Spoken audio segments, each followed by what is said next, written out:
Hello and नमस्कार। मैं Sushant Tiwari.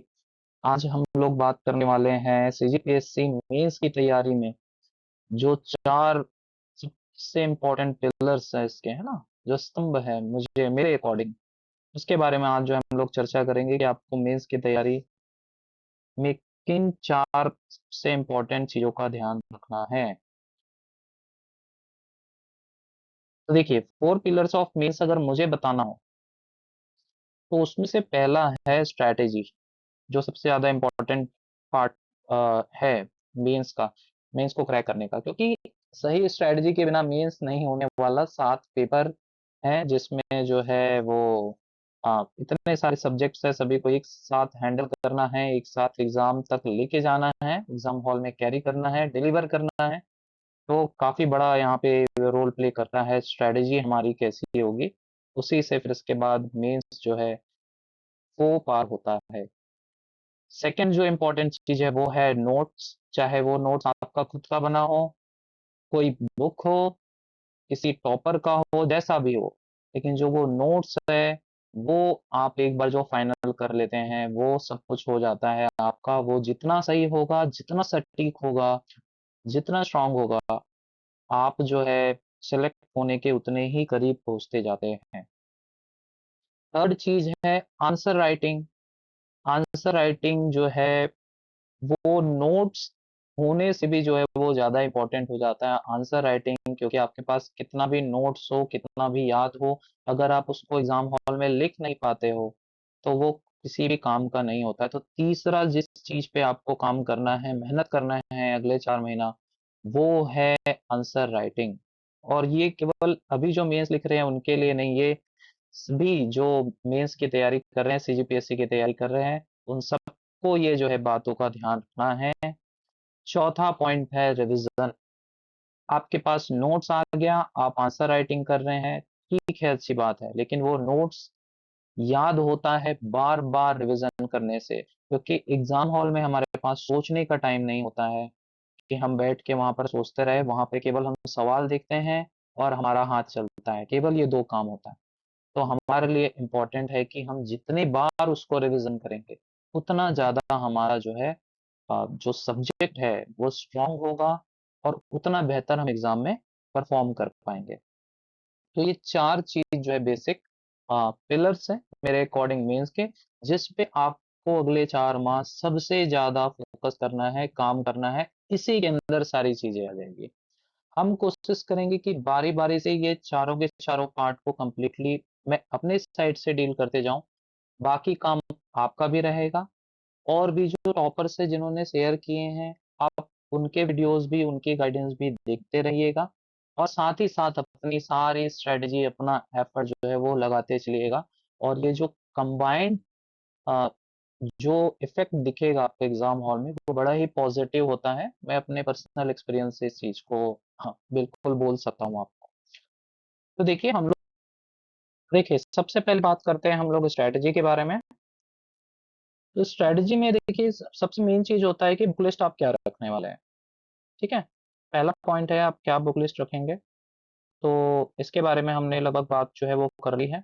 Second है कि सिलेबस का डिस्कशन को से अच्छे से देखना ज़रूरी है, समझना ज़रूरी है सिलेबस को। थर्ड है सब्जेक्ट वाइज़ जो है हमारे पास एक स्ट्रैटेजी होनी चाहिए। हर सब्जेक्ट को हम किस तरीके से डील करने वाले हैं, इसकी स्ट्रैटेजी होनी चाहिए।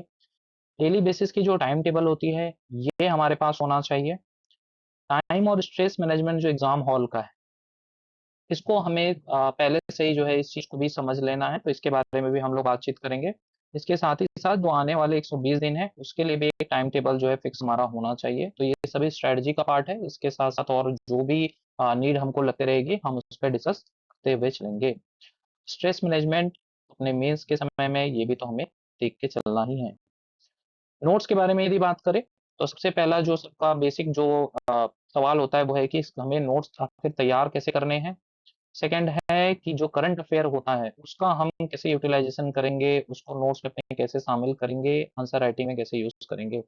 थर्ड है पेपर 1 से लेके 7 तक जो नोट मेकिंग की स्ट्रैटेजी होनी चाहिए, ये जो है एक स्ट्रैटेजी होनी चाहिए कि हम कैसे डील करने वाले हैं, कैसे उसमें नोट्स क्रिएट करने वाले हैं, कहाँ पर नोट्स बनाने की ज़रूरत है, कहाँ पर नोट्स नहीं बनाए बिना डायरेक्ट बुक से हैंडल किया जा सकता है और जहाँ पे बुक को ही नोट्स बनाया जा सकता है। इसके साथ-साथ वो सबसे मेन टॉपिक है कि हम ऐसे जो है वो कैसे क्रिएट करेंगे, क्योंकि पर्सनली मेरे लिए ये काफ़ी चैलेंजिंग था, क्योंकि बिना किसी गाइडेंस के इसको मुझे डील करना था और काफ़ी दिक्कत आती है स्टार्टिंग में, समझ नहीं आता है कि इसे कैसे डील करना है, तो ये मेरे ख्याल से ये काफ़ी इम्पोर्टेंट है, ख़ास करके जिनको आइडिया कम है इसके बारे में उनके लिए।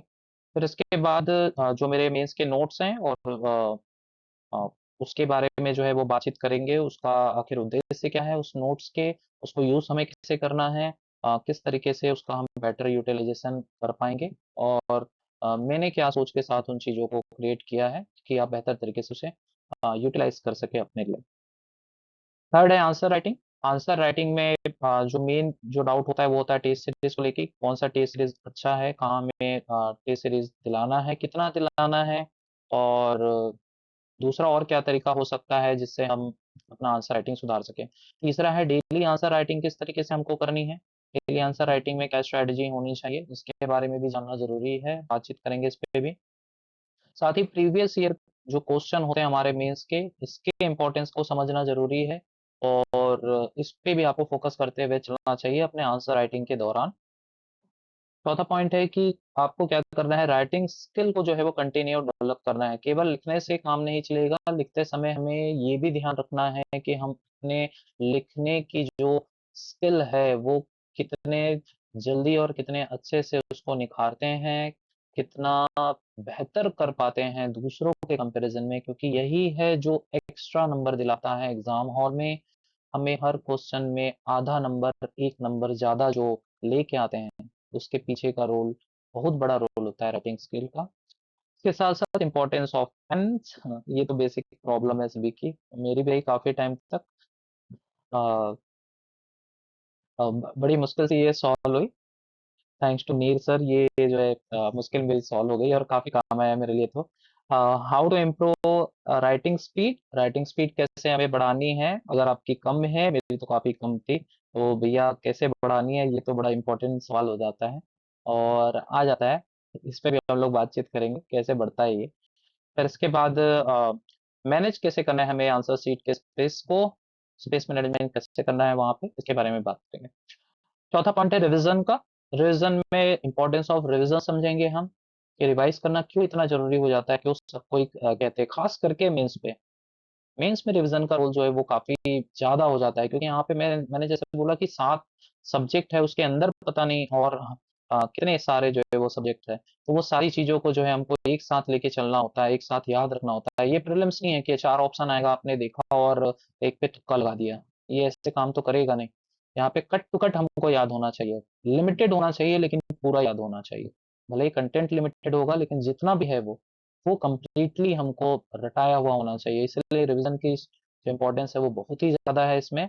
सब्जेक्ट वाइज़ रिवीजन स्ट्रैटेजी क्या होनी चाहिए, ये भी हमें डिसाइड करना है। आपको इसके लिए भी प्लान करना पड़ेगा और इस पे भी हम लोग चर्चा करेंगे आगे चल के।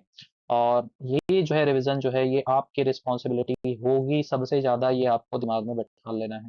देखिए हर चीज़ आपको शायद मेरे हिसाब से कोई असिस्ट कर सकता है, हर एक चीज़ में असिस्ट कर सकता है आपको, है ना? हो सकता है नोट्स में कोई आपकी थोड़ी बहुत मदद कर दे, क कहीं से स्ट्रैटेजी में आपको गाइडेंस मिल जाए और लेकिन जो आंसर राइटिंग करना है और जो ये रिवीज़न करना है, ये बिल्कुल इंडिविजुअल पे डिपेंड करता है और यही से सिलेक्शन आता है। यही कारण है कि देखो स्ट्रैटेजी हर कोई अपना गाइडेंस मिल रहा है हर किसी को स्ट्रैटेजी के लिए, बुक्स के लिए, नोट्स के लिए, हर किसी के पास कोई ना कोई सोर्स है। हर किसी के पास अवेलेबल है, लेकिन सबको एक टाइप की जानकारी देने के बाद भी हर कोई टॉप नहीं करता है एग्ज़ाम में, हर कोई टॉपर नहीं होता है। उसका रीज़न है कि रिविज़न और जो आंसर राइटिंग है, जो यहाँ पर मेहनत कर रहा है ना, वो असल में सिलेक्शन लेके जाता है। बाकी सारी चीज़ें अगर सेम हैं, लेकिन ये 2 पार्ट पे आप बेटर हो, रिविज़न और आंसर राइटिंग में, तो आप जीत जाओगे। ये जो चीज़ें हैं आपको दिमाग में लेके चलनी है अपने और इसी के साथ जो है हमको आगे बढ़ना है अगले 4 महीनों तक। तो मैं आशा करता हूँ कि आप सभी जो है वो अब ज़ोर-शोर से मेंस की तैयारी शुरू कर दिए होंगे और जो कट ऑफ का खेल है वो भी अब धीरे-धीरे करके बोरिंग होते जाएगा सभी के लिए और सबको ये विचार करना ही पड़ेगा कि मेंस की तैयारी करने में ही असली जो है वो फ़ायदा होगा। सबको धीरे-धीरे ये बात समझ आती जाएगी, जिनको समझ आ गई है वो शुरू कर भी चुके हैं। तो अगर आपको अभी तक समझ नहीं आया था, तो जल्दी से समझ जाइए और मेंस के लाइन पे वापस आइए। मैं शुरू से बोलते आ रहा हूँ, जितने जल्दी लाइन पे आएँगे मेंस के, उतना ज़्यादा आप एडवांटेज में रहेंगे। तो अभी के लिए इतना ही। मिलते हैं नेक्स्ट वीडियो में। बहुत सारे जो है वो टॉपिक तो डिसाइड हो गए हैं। बस इस पे जल्दी-जल्दी काम करना है मुझे भी और मेरे से कहीं ज़्यादा आपको भी। वही देखिए ये सारी चीज़ें आपको बता पाए या नहीं बता पाए लेकिन जो मैंने अभी शेयर किया है टॉपिक्स, ये सारे टॉपिक पे आपको खुद को सोचते रहना है, दिमाग लगाते चलना है। जहाँ से भी वो चीज़ आपको बेटर मिलता है, चाहे वो खुद से मिले, चाहे वो कहीं और से मिले, आपको उस चीज़ को पकड़ के चलना पड़ेगा और ये सारी चीज़ों के आंसर्स, सारी चीज़ों के स्ट्रैटेजी आपके पास में होनी चाहिए, इस एग्ज़ाम को क्रैक करने के लिए। इसके अलावा और जो भी टॉपिक आप लोगों को लगता है कि जिस पे हमको डील करना है, आप मुझे बताते चलेंगे। हम मिल के जो है उस पे डिस्कस करते हुए बढ़ेंगे आगे और कोशिश करेंगे कि ये मेंस में आपको जो भी आपका अ, ड्रीम है, आप जहाँ तक भी पहुँचना आप डिज़र्व करते हैं, आप वहाँ तक ज़रूर पहुँच जाएँ और उसके लिए खूब मेहनत कीजिए अगले 4 माह। मिलते हैं नेक्स्ट वीडियो में, तब तक के लिए जय हिंद, जय छत्तीसगढ़।